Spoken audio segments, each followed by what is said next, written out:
Welcome to the Local Feature Series. My name is Sean Larson, real estate broker, sharing information about our area for people who are already local and for people who are considering moving here and want to do a little bit of research. Be sure to subscribe to the channel and make sure the notifications are turned on so you receive notices about new videos we release. Again, my name is Sean Larson, real estate broker. Enjoy today's spotlight. When it comes to parks, Brentwood does an incredible job. So we are going to stop by Crockett Park today, which is located on the east side of I-65 in Williamson County. And the entrance to the park is located just behind Crockett Elementary and Woodland Middle Schools. The entire park is just packed with features. What we're going to come upon to here first is the remaining chimneys of a historic log cabin that had been there for years, and Brentwood decided that it had deteriorated a bit, so they went ahead and cataloged each and every piece of the cabin as they disassembled that. I believe they're going to turn the chimneys and maybe some additional structure into another use one day, so those are just sitting there kind of in a holding pattern for right now. What we're coming upon to now is an indoor soccer facility here in Crockett Park that houses soccer games, I believe maybe even some tournaments on the weekends. Just beyond the indoor soccer facility here, we're going to see the beginnings of a disc or a frisbee golf course. The course kind of starts in the field there and then rolls down the hill and actually has a few holes in the woods there, kind of down where a paved biking and walking path is.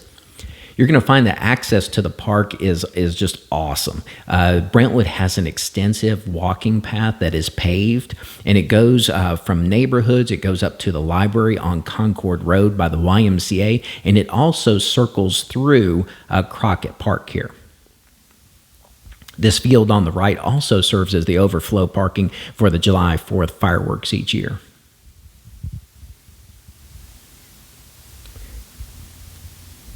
As we go through the park, you're going to see a lot of parking lots, and it's justified when you see the use that this park gets.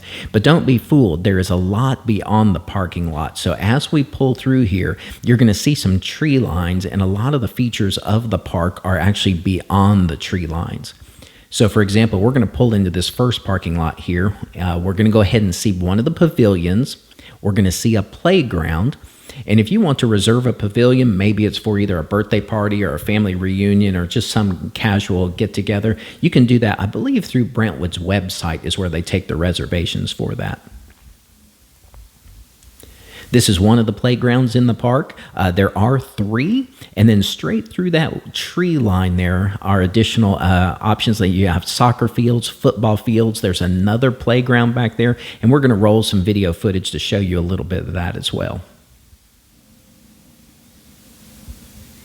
And as many parking lots as you think you see here, these things are just about full on the weekends when either soccer events are going on or football or something in the amphitheater. These parking lots are just about full.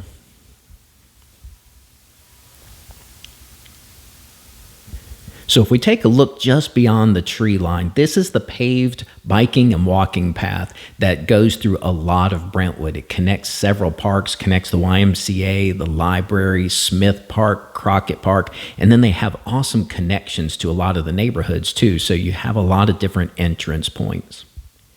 These are the soccer fields, and then there are also some football fields. This is just one row of them. They've got 11 total fields, and this is just the first row. The second set is beyond that tree line in the distance, and this is leading down toward the tennis court.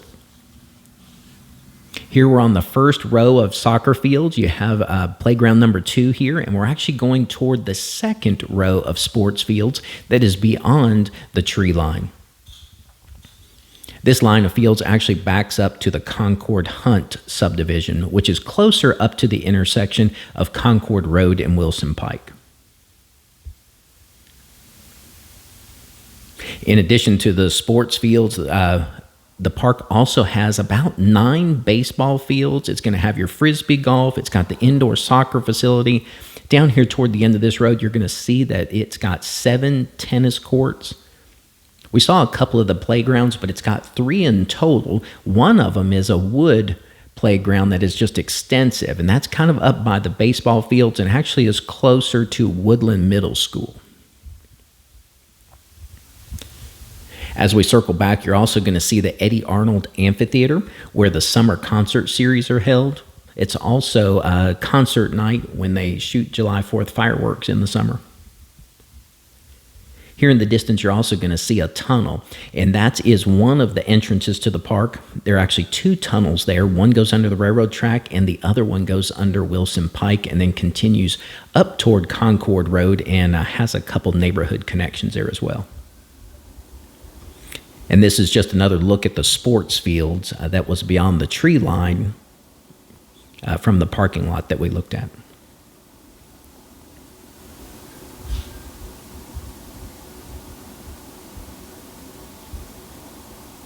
Now, this was as far in the park as we go, so we are actually making our way out.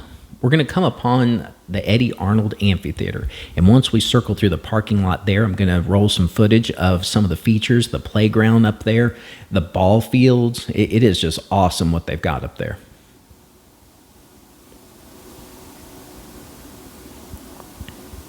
Just to the right, you're actually looking at the back area of where Woodland Middle School would be.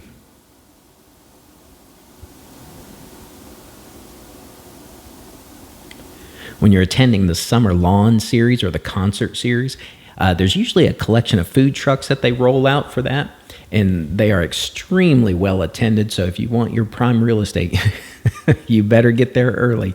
It is something that you can either bring lawn blankets to, lawn chairs, or whatever you'd like to be comfortable there.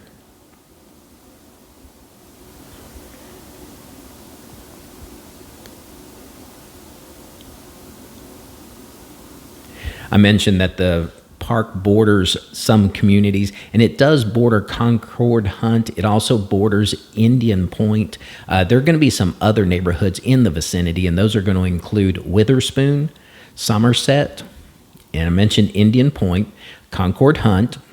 Montclair is not too far. You also have Prim Farm, which is just at this point just beginning to build.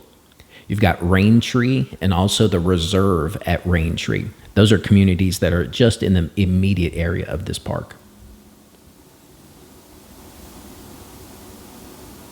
You can see a little bit, or the beginning of the ball fields on the right. 9 in total. They've got facilities up there. And that's one good thing about the park, too. They're really good about putting facilities, whether it be restrooms or concessions, in all the places that people are going to need them. This is behind the amphitheater. Just on the right out of view, we're going to roll some footage. You're going to see the wood playground that is there. You're going to see plenty of shade. You've got the picnic tables here. So they try to be very accommodating for all the different activities that are going to take place in the park.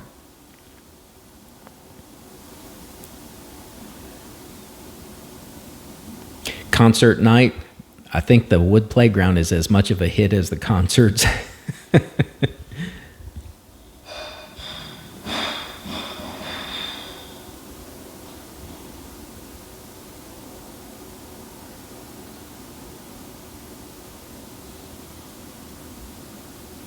There's a similar playground to this in a park called Pinkerton Park, which is actually in Franklin. So in the area, if people talk about the wooden playgrounds that are extremely popular, it's one of those too. Okay, this is the Eddy Arnold Amphitheater, and from this angle you don't quite see how much of a bowl it is on the lawn, but it works great for blankets, lawn chairs, and like I mentioned, they're usually a concert series in the summer that consists of, I think, about 4 concerts or so. They're usually extremely well attended, one of which is going to be the July 4th concert, and they shoot the fireworks from a field that is kind of located behind the baseball fields there, and it is extremely popular. So we've kind of made a loop. We're just now passing the chimneys from the log cabin that was disassembled. And we're going to come back and we're going to take a look at the Cool Springs house.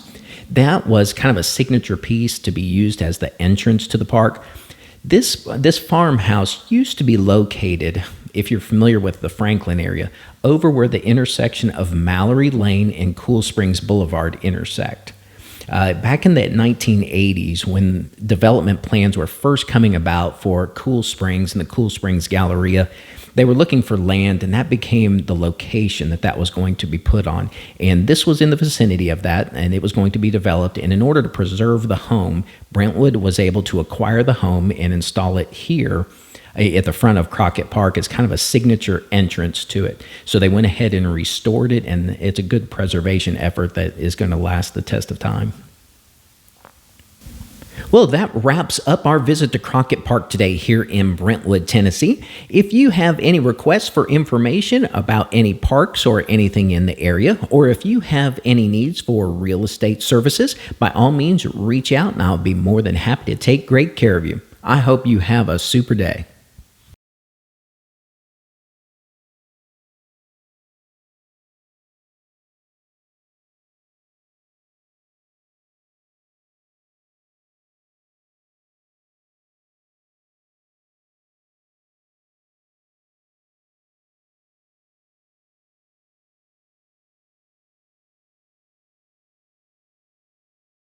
Well, I hope you enjoyed today's spotlight, and I hope there was some useful information in there for you. My name again is Sean Larson, real estate broker. If I can be of any assistance to you, no matter if you're local or if you're considering relocating, please reach out. I'd be happy to answer any questions and offer any assistance, no matter if it's about local information or if it's specific to real estate. Again, my name is Sean Larson, real estate broker. Be sure to subscribe and turn the notifications on for the channel because you wouldn't want to miss anything. Hope you have a super day.